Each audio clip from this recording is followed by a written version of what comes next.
Audio Jungle. Audio Jungle.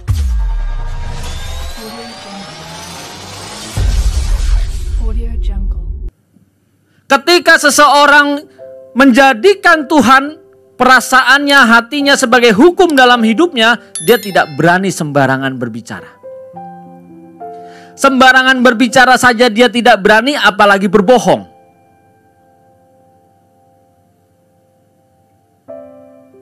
Dia akan pikirkan benar-benar perkataannya ini menyakiti hati dan perasaan Bapa atau tidak. Setiap saat. Dan ini berlaku buat kita semua Bapak Ibu Saudara. Baik muda, baik remaja, baik orang tua, bahkan jemaat ataupun pendeta sekalipun. Dan bahkan untuk saya sekalipun. Ini berlaku. Ini sama buat kita semua. Dan kita di sini sama-sama belajar. Makanya kita harus berjuang bagaimana terus supaya kita memikirkan hati dan perasaan Bapa. Kenapa kita tidak boleh memikirkan apa yang dari daging? Ingat, ayat 7 dikatakan tadi, sebab keinginan daging adalah perseteruan terhadap Allah. Karena ia tidak takluk kepada hukum Allah, hal ini memang tidak mungkin baginya. Jelas sekali dikatakan ini merupakan perseteruan. Kalau kita fokusnya kepada keinginan daging, maka kita berkhianat kepada Tuhan.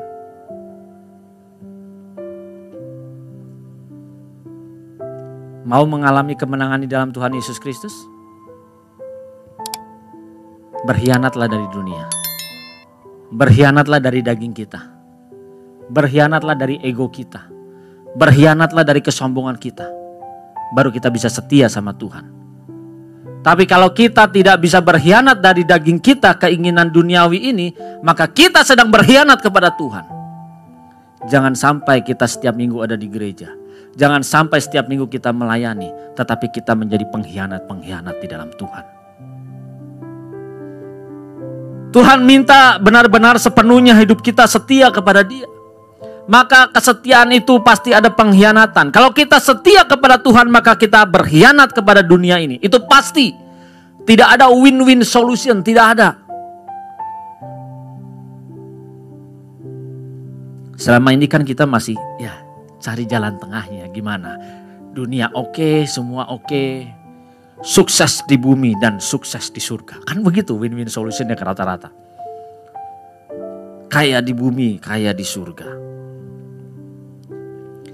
Orang-orang yang hidupnya benar-benar sudah tidak lagi memfokuskan dirinya kepada dunia, maka dia sudah tidak lagi melihat kewajaran dunia ini. Menurut orang dunia wajar semuanya.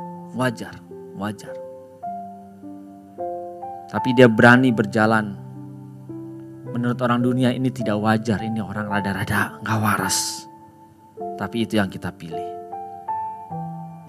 Karena ketika kita berani melangkah seperti itu, justru disitulah bagaimana kita dapat berkenan di hadapan Tuhan. Setiap kita selalu berpikir bahwa kalau kita sudah percaya Yesus Kristus sebagai Tuhan dan Juru Selamat, maka kita sudah berkenan kepada Dia. Ya, Bapak, Ibu, Saudara dan saya kita belum berkenan tadinya. Tetapi ketika kita percaya kita diperkenankan, sesungguhnya sudah berkenan belum? Namanya juga diperkenankan. Berarti kita belum berkenan. Kita menerima kasih karunia. Kita dianugerahkan. Bagaimana kita menjadi berkenan? Sekarang kewajiban, tanggung jawab kita. Ayo sama-sama lakukan. Berjuang bahwa membuktikan kita memang layak menerima kasih karunia itu. Kita layak menerima anugerah yang sudah diberikan itu. Baru kita benar-benar berkenan. Berkenan di dalam cara berpikir kita. Apa yang kita lihat, apa yang kita dengar, apa yang kita perkatakan. Kita harus terus memperjuangkan ini karena berbicara berkenan di sini aresko, berusaha, berjuang untuk menyenangkan.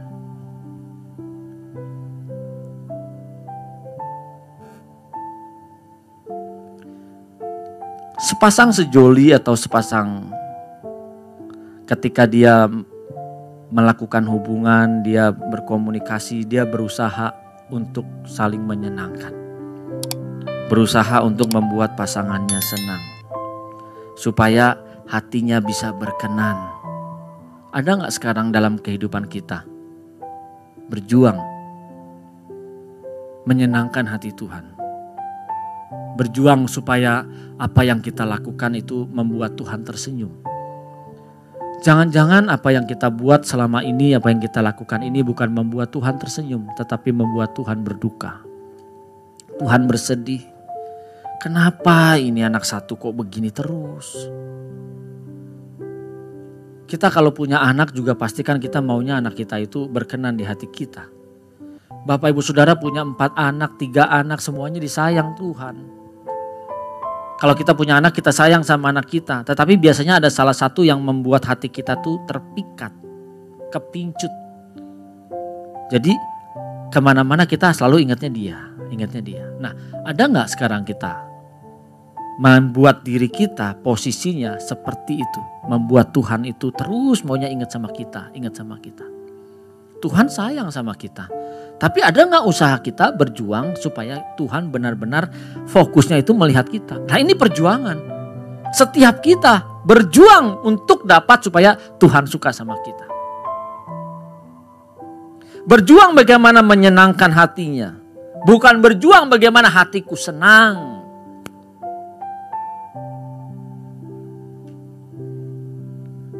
Selama ini kita merasa cukup jadi orang Kristen, melayani, maka kita percaya kita selalu hidup dalam kemenangan, apalagi dalam nama Tuhan Yesus Kristus. Ya, nama Tuhan Yesus itu benar-benar ajaib. Kita bisa menyembuhkan orang dalam nama Tuhan Yesus, ya. Kita bisa mengusir setan dalam namanya Yesus, ya.